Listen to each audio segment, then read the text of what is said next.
going to do something that is very strange and unusual within the context of the 21st century. We are going to undertake an action that has its roots at least 4,000 years ago, and very likely has its actual origins way back beyond just 4,000 years ago in prehistoric times. We are going to ordain elders, that is to say, set them apart for a special ministry.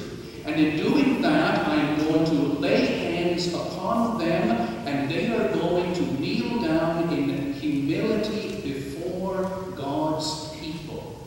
These are strange actions, and when I think about the ordination of elders and how we do it, I wonder to myself, why is it that we are still doing something in the 21st century, in the age of Blackberries and iPods and Twittering, something that was done at least 4,000 years ago? And how can we imagine that anything so ancient still has relevance today? It's a good question.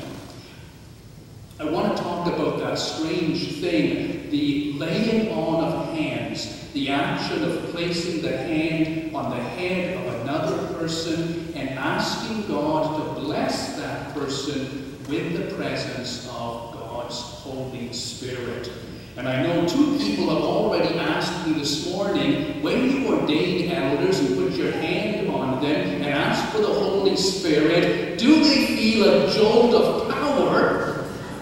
Is there any chance that they are going to faint or pass out? And I say, well, no, I'm not Benny Hinn, and we don't have stuff like that.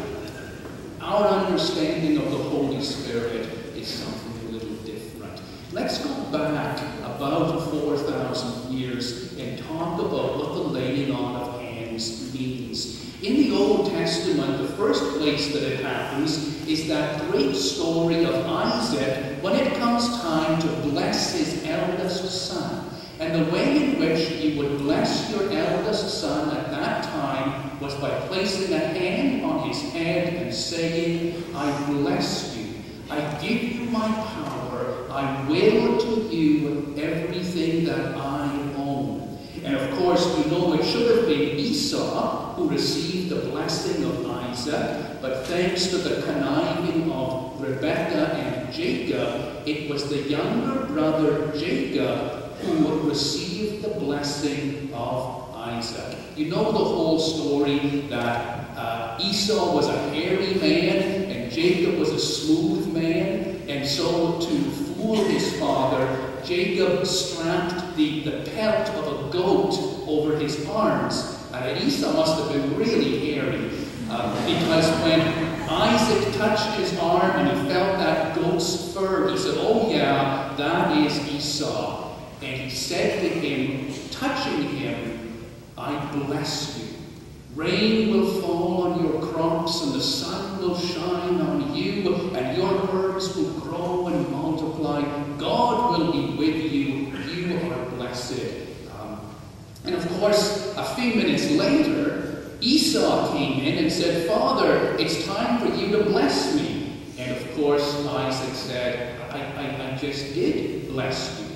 And then he realized that he had been tricked by Rebekah and Jacob. Now, us 21st century people say, well, couldn't he just call Jacob back into the tent and say, Jacob, you fooled me, I'm taking back my blessing and giving it to Esau.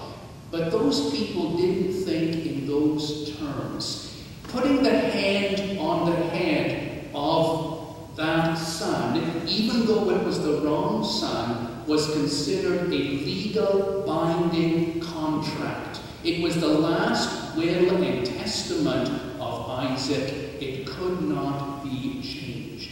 So there you see the laying on of hands as having legal consequences in the world of passing on wealth and power. But it had much deeper consequences than that.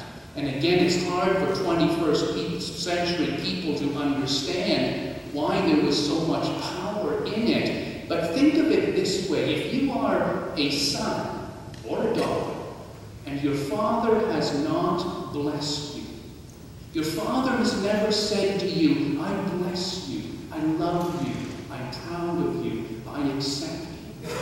How difficult is it then to live out your life fully? And so the consequences for Esau were not just material, but deeply spiritual and emotional. He went out into the world without the Father's blessing.